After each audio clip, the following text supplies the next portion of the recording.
ही यात्रा आहे महाराष्ट्रातील सर्वात प्रसिद्ध यात्रेपैकी एक। महाराष्ट्रासह कर्नाटक, आंध्र प्रदेश राज्यातील लाखो वऱ्हाडी भाविक येथे हजेरी लावतात। पूर्ण सागवानी लाकडी रथातून मिरवणुकीची सुरुवात होते।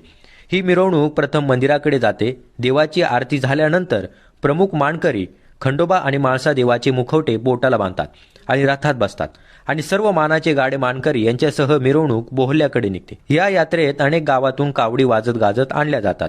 नदीच्या काठावर जागरण, गोंधळ असे अनेक धार्मिक कार्यक्रम पार पडत असतात। देवविवाह सोहळ्यासाठी रथातून जाताना भंडारा आणि खोबऱ्याची उधळण करतात।